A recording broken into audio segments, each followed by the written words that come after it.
Welcome to Building Texas with Justin McKenzie and Summer Babarek. Sponsored by the Bernie Kendall County Economic Development Corporation and Das GreenHaus. And now, here's your host, Justin McKenzie. Welcome to Building Texas. My name's Justin McKenzie, and we're joined today by the founder of Startup Kids Club, Amber Wakem, all the way from Wimberley, Texas, who came to really share the story that I've known and been a part of for a little while in and out ways, and then really see where you're going now, because I suspect the pandemic brought a lot of different changes, dynamics. Your family has changed dramatic through the pandemic, I guess, would be the way to say that. I just love what you do. So it's going to be an opportunity to really introduce our listeners to entrepreneurial activity at a really young age, which is something we're hearing from our school district. How do we drive that? We're successful in high schools. How do we drive it down? And then how do we get more kids in summertime actively thinking, using their brains, and then thinking about how to make stuff? Amber covers all of those with kids of all ages. Buckle in. I think you're going to be surprised to hear a lot of the work that's happening in the Hill Country, out of Wimberley, out of Austin, in San Antonio. And Amber, thank you for taking the time to visit with us today. Yeah, thanks for having me. I'm excited to be here. Where does that story start? StartupKidsClub.com. Startup Kids Club. That's where it starts, but it's evolved, and we'll get through all of it. Yes, I have been an educator, despite all the things that my family told me about. They're not paid well. True. I've been in the education field forever. Was a teacher. Never thought at all about the things that they teach you to teach until I had a daughter. You know Harper, my now soon to be 15-year-old. Gosh. I don't believe that. She's 5'10" now, by the way. Like, she towers over all of us. It's crazy. She was brilliant. I mean, I've got videos of her at 2 sitting on the couch, singing her colors in English and Spanish, identifying her baby dolls. And she was somebody that her kindergarten teacher sought after to be a leader and a model and all the things, because her mom was a teacher. But somewhere along the line, she just shut down. I remember having a conversation with Katie, and she tells me, "Hey, Amber, Harper's not writing. Like, I don't know what's wrong." And I'm like, "Hey, Harper's a perfectionist. Like, she's probably realized she spelled cat wrong for the past year, and she doesn't want to do it until she gets it. Like, give her a little bit to build that confidence, and she's going to fly off the seats in no time." And that never happened. And by first grade, she was getting further and further behind. I finally said, if you guys are concerned about her reading and her processing, like, why don't we test her? My boss, my principal, looks at me and says, "Amber, we can't do that until we see her fail. Like, we have to chart her failing for a long period of time before we do that." And I was like, how are we okay with that? So I knew my rights. I demanded testing and writing. We got her tested. She turned out to be dyslexic. Really, from there, I was looking at all the things she needed, getting her the things in place that I'm told from the education brain help her, but it never worked. She exhibited signs of anxiety and depression at a young age and didn't feel like she was good enough because the school told her she was, for lack of a better word, stupid. But one day in second grade, when we were going to have a garage sale, she's like, "Mom, I want to sell lemonade." And I was like, "No, you've done that. You hated it. You've left a mess. You've abandoned me with it. No." And my husband, Kurt, looked at her and he goes, "Well, Harper, is lemonade all you can sell?" And that was the moment that it really shifted my mindset, and I think hers, because she's like, "I guess not." Long story short, she decided she wanted to sell coffee. Garage sales were in the morning. People like coffee in the morning. She identified a problem, her market, and built her idea around that. And it was amazing to watch her market research and build a brand and all the things that she did literally at 8 years old and launched this on my street corner. And the moment she did that, I saw my little girl come to life for the first time in years. And it hit me that, wait a minute, this is what life is like, not what we teach in the classroom. Like, why aren't we teaching kids this? Why aren't we giving them the ability? Because the reality is you're more likely to drop out of school. You're more likely to develop a mental illness having this, but entrepreneurs are largely neurodiverse. They have ADD, myself included. They have dyslexia in high proportions, but their brain, it's their superpower. And I found it as a way to be able to engage kids in the content that we were learning in the classroom, and quit my job, started a nonprofit months later, and here we are almost 7 years later. Amber, I appreciate that story. I knew Harper was part of the journey. I didn't know it was such a catalyst to starting the nonprofit. I met Harper later in that journey and was able to mentor her and see her present on a stage in front of a lot of people and win a pitch contest. But it was in the format of what you were doing and what you were bringing to Austin. And I've seen him in a great theater there. I've seen him in a great theater in San Antonio. But what is the nonprofit? What did you jump into when you left your job? For us with startup, what I looked at was Harper's journey to a T, what she did, like figuring out what the problem was, developing an idea, thinking through all the components of it from start to finish, and then the execution piece. Then moving into the iteration, like getting the feedback from her street side market launch and figuring out how she could make it better. And so we built the curriculum around that entire component because there's a lot of science behind kids and their brains and the way it works. We develop a much more meaningful connection to the world around us when we engage in it. Yes, you have people who are auditorial, they hear information and they do better, but largely people, when they engage in something, they're able to remember it longer. They're able to understand it. The whole premise of startup was to put kids in the driver's seat and say, hey, do you have an idea? Like, what do you love to do? How can you take that and develop an idea off of it? And we walked them through each step of the journey over the course of the semester. They would launch their idea at a market that we would put on, and then we'd bring them back, and then we'd have them reflect on the experience and say, how did it go? And, you would get a little kid who would say, well, I only sold to 5 people. Well, how do you feel about that? Well, not good. How many people walked in your booth? 7. It's like, gosh, that's a really good conversion rate. Like, I know tons of people who would like that. How do you think you could fix that going forward? Well, they might not have realized that I was a business. Maybe I need a sign. So we were able to get them to start really using critical thinking to think about how to better their idea or how to even just communicate. As a teacher, we would tell people all the time, hey, make eye contact with me. And it wasn't until they were trying to accomplish their own thing that they would find just how critical that was. That was a large reflection we would get from kids is like, I learned you have to make eye contact for people to listen to you. Or I learned that you have to pay bills and that sucks. So that was kind of really the way the program started, was as this component to get kids to engage in it. I always said we weren't trying to create 1 million entrepreneurs, but we were just trying to create 1 million kids who were prepared for the world. And entrepreneurship was just the vehicle we could use for them to be able to understand the broader contact than anything else. Thinking about on-the-job training or in reality training, almost you teach them stuff in the classroom, but when they go out and they do it on their own with their own mission, their own incentive, it becomes a lot more exciting. And hearing it from someone like you is different than hearing it from their parents. How do you balance that? How do you get kids into your program? So largely, it was a lot of word of mouth. And what we wanted to make sure that when I launched this was that the program was extremely inclusive and available, because I was thinking of not only kids like Harper had learning disabilities, the benefit that they would have there. If your family faced financial barriers, like they wouldn't be able to participate because there was a price tag involved. So our program largely, we cater to about 80% of kids through scholarships.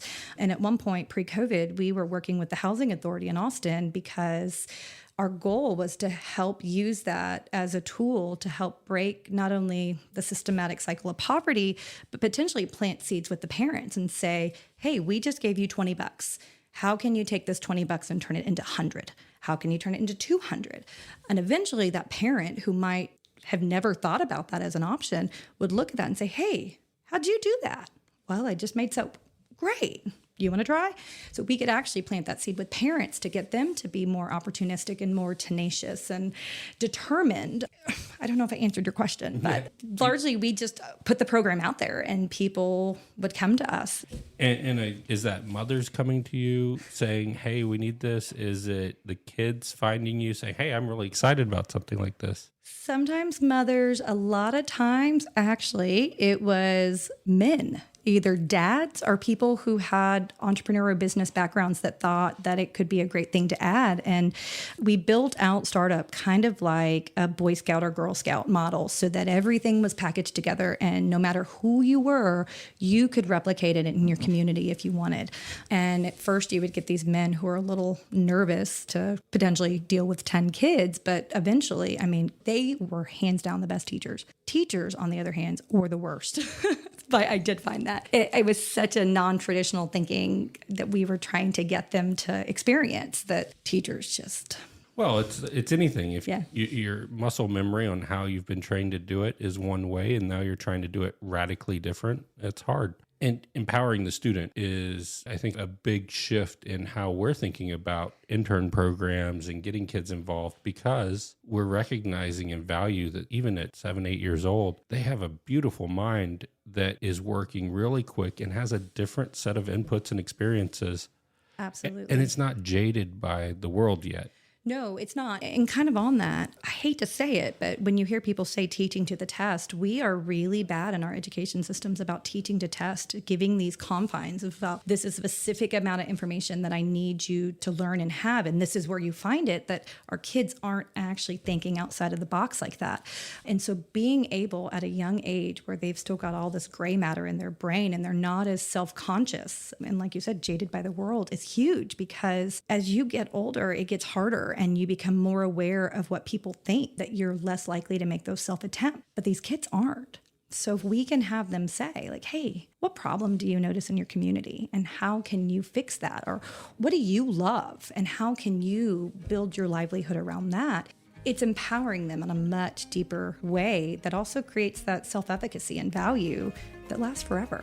Well, as we go into the break, I want to have our listeners thinking about 7 or 8 years of doing this. I bet there's some stories and some kids that have come back around and you've seen the impact. So when we come back from the break, we'll talk about the impact that you have and then where you're going with the organization today and where people can get involved.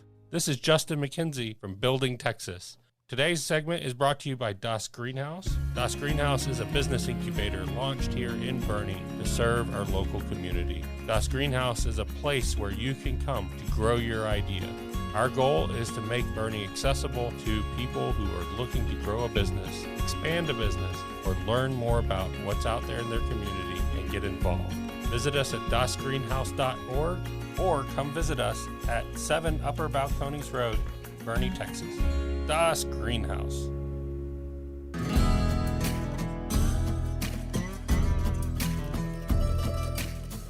Welcome back to Building Texas. My name's Justin McKenzie. In the first half, we heard a lot about how Amber built Startup Kids Club and what it was doing. And my question going into the break is, you've been doing this for 7 years now, and you've seen Harper go from 8 to 15. You've seen all these other cohorts that you've worked with really progress into high school age now.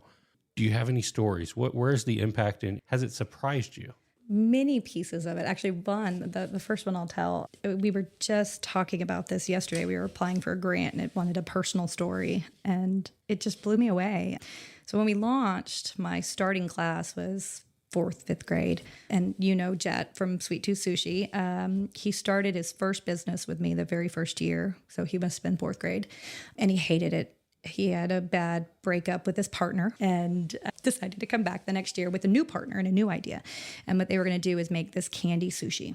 And they called it Sweet Tooth Sushi. It was brilliant. It was beautiful. They built a great brand. They quickly became miniature celebrities. By the time that this was 5th grade, so by the time the end of 5th grade rolled around and they were graduating 5th grade, they had secured a licensing deal with a Big Top Candy Shop in Austin on South Congress. And so they left their 5th grade graduation to go distribute their first order of stuff. Wholesale stuff. Yes, and they maintained that relationship to this day. They still sell there, which blows my mind. Anyways, they stayed with us for years. They worked on it. We'd helped connecting them to people to help grow their idea. Then they decided that they wanted to kind of empower kids to make what they did, because what they weren't doing wasn't unique. Anybody could do it. They just built the brand that was great. So they're like, look, we could license this off.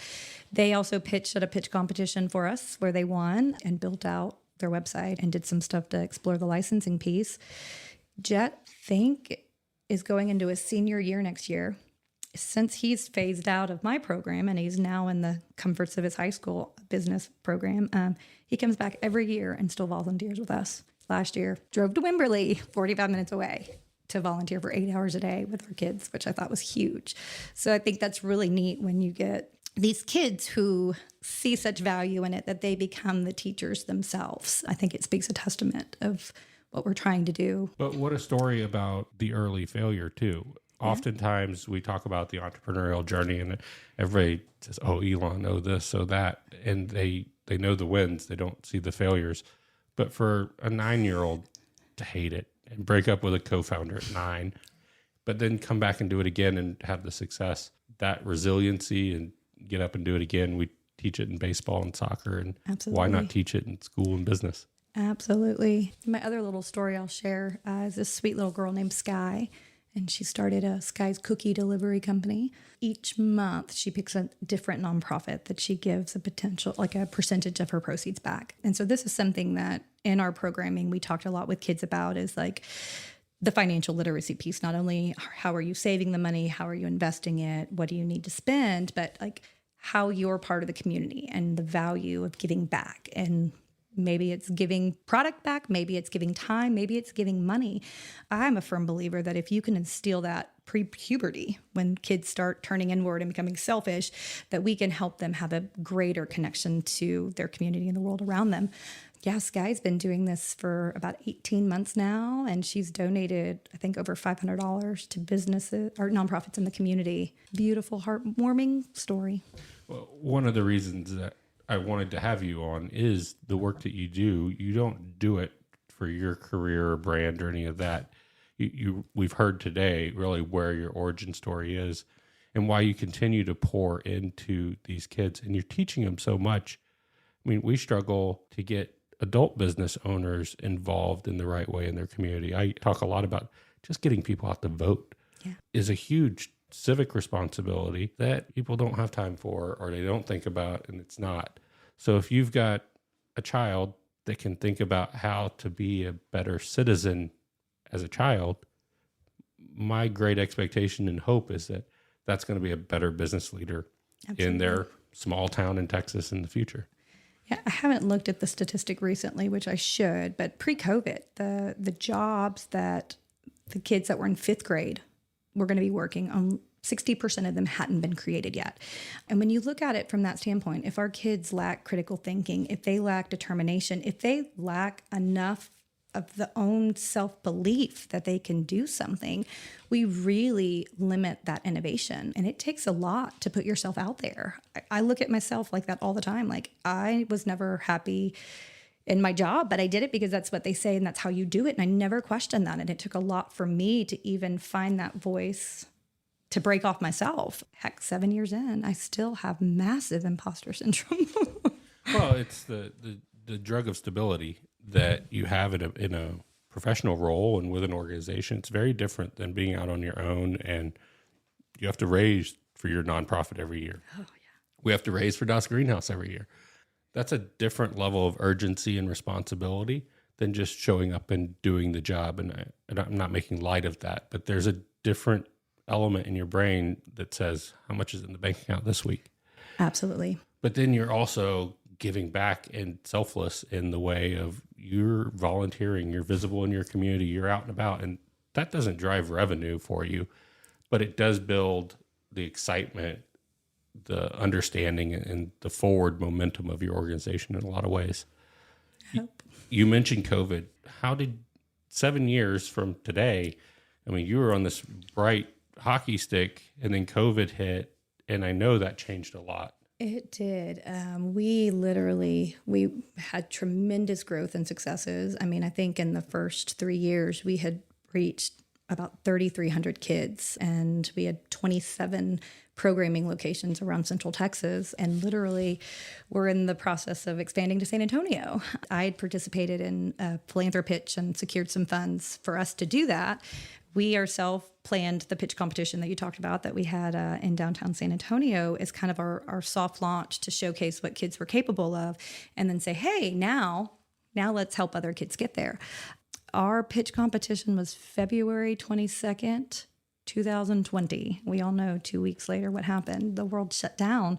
So that halted everything, not just from an expansion standpoint, but a fun standpoint. I was getting calls left and right from promised partners that said, oh, hey, I know we were going to write you a check for 20 grand, but ooh, the schools don't have computers and we got to get a 1-to-1 computer ratio, or we got to put Wi-Fi on the buses. And so we lost almost 100 grand in 3 months that we had coming down the pipeline, and had to reevaluate all the things that we were going to be doing. We had to shut down our physical base since we couldn't integrate with kids. We had to go virtual. And since a lot of our program is built on connection and mentorship, it felt blah, but it was there. We managed to ride out. In that time period where we did online programming, my husband and I relocated to Wimberley to have a baby, pre-COVID baby, that just so happened to be born in COVID. And it's kind of being in that community, started to realize a lot of the discrepancies that were there. And as we came out of COVID in 2021 and started reprogramming in person again, we started with our satellite classes. I really honed in on my community, because technically Wimberley is rural. And so we don't have access to a lot of the things that, say, Austin does. So I let Austin run autopilot, and I really focused on trying to identify some ways to support Wimberley. We did programming there, and then realized summer camp. Summer camp was an area that there wasn't a lot of options, let alone there wasn't any if you were a family that couldn't afford to send your kids. Academic loss during summer is huge. And we were looking at it from an area of, okay, if we know you're losing 3 months of academic, we know that child abuse increases, we know 1 in 3 of you are hungry, how can we solve all those boxes? And we launched a program called Camp Community. And it was meant to leverage the community to help share their knowledge and resources with these kids, while also giving them safety, academic support, meals, and whatnot. And then brought in community members. Like last summer, I taught a parade float building elective, and the kids that took that elective got to design and build the parade float that we drove on the 4th of July parade. And we had somebody teach coding, and then there was a how to build a computer. So they took apart a computer and then learned how to re-put it back together. There was animal safety, how to train a dog. There was a basic cooking class. So just trying to get these kids to engage in the world and around them. Last summer, we had 363 kids that we worked with just over 3 weeks, and 297 were scholarshiped. This year, we're growing that. We'll have 600 kids with 420 earmarked for scholarship. In Wimberley. In Wimberley, yeah. Hayes County. Hayes County. Yeah, it's crazy to think about, but I don't think a lot of people realize, and as we talk about it, Wimberley comes off as a really affluent community, but over a third of the families there are on the free and reduced lunch list. So that's a huge issue. And there's a huge discrepancy there, and especially in the programming and support for those kids. Well, and we talk about rural Texas a lot, and Wimberley is rural, as is Bernie, surprisingly. And we are an affluent community. But if you look around, I think we're probably in the same. There's a third of them that are on those lists and need the support. And then summer camps, and that's an equity issue. Absolutely. when you start talking about working parents, single parents, yep. Then the kids are at home by themselves, or what can they do? What options are out there?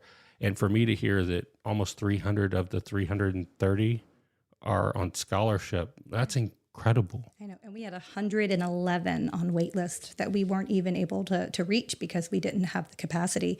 So that's why we're trying to grow it this year and stabilize it. And just like what we did with Startup, the idea is to be able to package that, to take to other rural communities and say, this is how you can actually engage your community. This is how you can we hire certified teachers from the school because teachers need more money. So not only do they know what they need to do, we don't have to train them. They work with those kids already. So it creates this opportunity that's really organic, kind of plaguing on my non-traditional education approach. Everything's hands-on, everything these kids engage with. And this year, we're theming it back to careers, like both college-based and trades. And so everything during the camp is going to be like, today we're going to explore electricity and the math activity and the science and the art. It all involves whatever that career is, so that for these kids from those backgrounds that might not have families who can help them make informed choices about their education, we can help give them options to enter into the workforce. How do I get involved? If I want to have your summer camp program at Das GreenHaus, where am I going to go to find that information? So that would be campcommunity.org, but there's information on both. And being a small team, everything comes back to me. So campcommunity.org. Or startupkidsclub.com. Or startupkidsclub.com. You're looking for people to run programs. You're looking for donors to support the scholarships for these programs. And then the call to anyone listening, this can be done in your community. Come out and get involved. Reach out to campcommunity.org. What can you do? How many lives could you change in a summer just giving that impact? So, Amber, I really appreciate you taking time to sit down with us today to come share the story. And this is why I wanted you to share this story. Summer's coming. Yes, it is. All these rural towns need more summer camps, more kids' activities. So let's get a lot of excitement around what you're doing, campcommunity.org. And Amber, thank you for the way you're building Texas. Thank you. This is Justin McKenzie from Building Texas. Today's segment is brought to you by Das GreenHaus. Das GreenHaus is a business incubator launched here in Boerne to serve our local community. Das GreenHaus is a place where you can come to grow your idea. Our goal is to make Boerne accessible to people who are looking to grow a business, expand a business, or learn more about what's out there in their community and get involved. Visit us at dasgreenhaus.org or come visit us at 7 Upper Balcones Road, Boerne, Texas. Das GreenHaus. Patrick Heath Library is open today from 10 to 4. This is Boerne Radio.